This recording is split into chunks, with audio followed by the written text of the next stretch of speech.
Po, realisht ka qenë një rast i cili javën e kalume u publiku prej vetë zonjës Flutura Kusari. Ne kemi ndihmu në artimin e kallëzimit penal në këtë rast. Fillimisht duhet me thonë që realisht për sa i përket rastit specifik, është një prej rasteve ndoshta më të jashtëzakonshme që e kemi trajtuar në këtë periudhë kohore, edhe për shkak të intensitetit të ngacmimit që ka qenë, të kozgjatjes, po edhe faktit që ka qenë targetuar me një aktiviste grua shoqërisë civile. Krejt këtu janë bërë që me qenë një rast shumë kompleks, por që ndoshta pa dalë specifikisht të rasti, është shumë e rëndësishme që fillimisht me bu veç një lloj diferencimi në mes të asaj që thjesht çka përbën në një farforme si liri të shprehjes, si një drejtë ose ndoshta ka edhe keq kuptime të mëdha këtu. Njerëz mendojnë që mund të fol gjithçka, është e drejta e secilit me shpreh mendim dhe mu shpreh lirshëm. Nëse që si forme sistematikisht veprohet si që është vepru, a mund është me na tregu pak, me na shpjegu pak edhe për publikun që ka liri e shprehjes, vëlla. Deri ku shkon kjo liri e shprehjes, deri ku reprek ngacmimin. Po, domethënë, kjo është shumë e rëndësishme fillimisht me u identifiku. Domethënë, jo gjithçka çka interpretohet për individëve si liri e shprehjes përbën realisht liri e shprehjes. Sepse liria e shprehjes si një vlerë kushtetuese, si një vlerë e një shteti demokratik është jashtëzakonisht e rëndësishme dhe konsideroj që vazhdimsi në përditshmëri ne jemi të angazhuar maksimalisht në mbrojtje të kësaj çështje. Megjithatë, nuk përbën domethënë lirisë shprehjes ose ka një diferencë të theksuar në mes të lirisë shprehjes edhe asaj çka është ngacmim, çka është kanosje ose format të tjera të cilat mund të hyjnë në kuadër të sferës penale apo ofendim, fyrje, shpifje që mund të hyjnë në kuadër të asaj që është si në sferën civile. Absolutisht është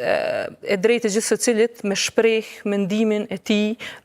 me dhoni opinion të vetin, me dhoni kritik mbi një çështje të caktuar për cilën mund të ketë mos pajtime. Absolutisht është një e drejtë e gjithë secilit që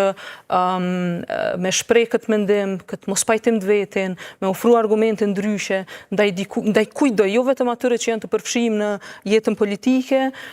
ose atyre që janë zyrtar publik, po ndaj gjithë secilit që në një farë forme është pjesë e diskursit publik. Megjithatë, ka një lloj limiti dhe ka një pjesë shumë të theksuar të asaj se çka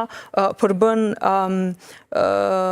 vepër penale në këtë rast dhe çka përbën një lloj fushate denigruese. Në rastin konkret të aktivistës Flutura Kusari, e gjithë dosja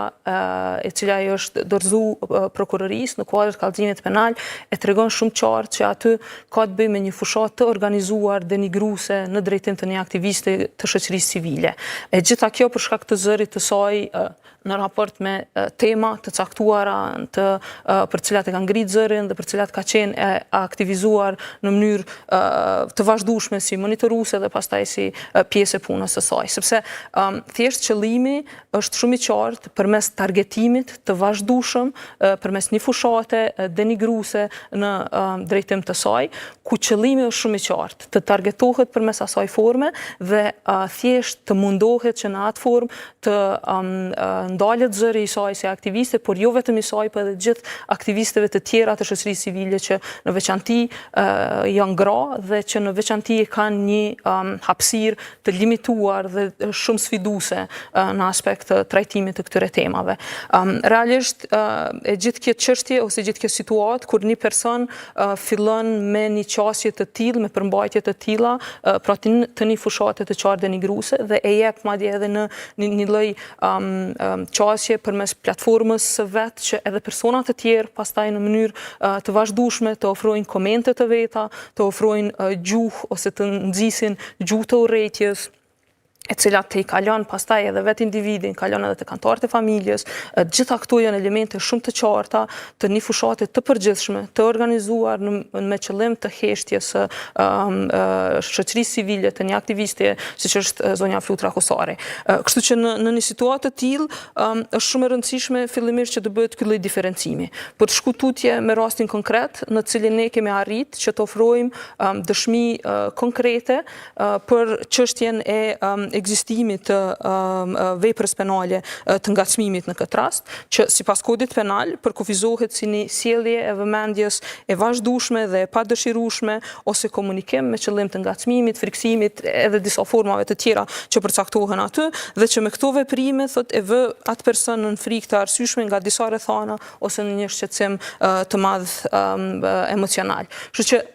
të gjitha elementet e cilat e përbëjnë në këtë rast dhe veprën penale të ngacmimit janë qartazi të ilustruara në rastin konkret dhe thjesht ndoshta veç edhe sa për ilustrim në këtë rast thjesht ngacmimi është ushtruar në mënyrë obsesive ku kanë qenë përmbi 100 postime, kanë qenë përmbi 2000 komente dhe përmbi 700 shpërndarje që janë bo. Do të thonë kjo qartazi edhe një herë po ritheksoj nuk ka të bëjë me liri të shprehjes, por ka të bëjë me një fushat të organizuar me qëllim të heshtjes këtë rast aktivistës së shoqërisë civile, zonjës Shlutra Kusari, dhe thjesht kjo është e papranueshme dhe kjo duhet si formë të ndalohet sa më herët, sepse nuk është në rregull që kushdo që ka një mendim ndryshe, kushdo që ka një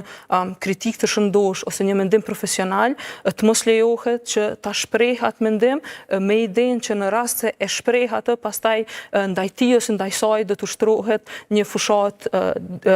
linquese ose denigruese vetëm për shkak të atij mendimi ose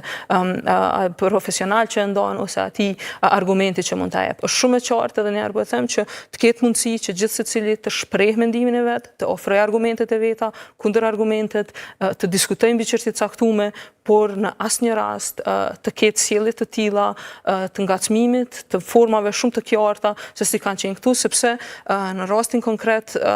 mesazhi ose thjesht e gjithë kjo është në formë e organizuar dhe qëllimi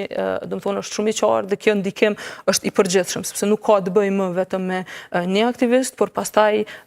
kjo mund të zgjerohet edhe më tej dhe prandaj është jashtëzakonisht e rëndësishme dhe si organizata e shoqërisë civile dhe ne si IHD përtej ndihmës së ofruar në hartimin e kallëzimit penal, në farë forme jemi në pritje të një trajtimi me profesionalizëm nga ana e prokurorisë në mënyrë që të ketë reagim të duhur në këtë qasje, në këtë rast që qasja pastaj të jetë e duhur në drejtim të gjithë secilit që mundohet që në formë të tillë të çojë deri te heshtja e individëve të caktuar, të cilët janë të zëshëm për situata të caktuara.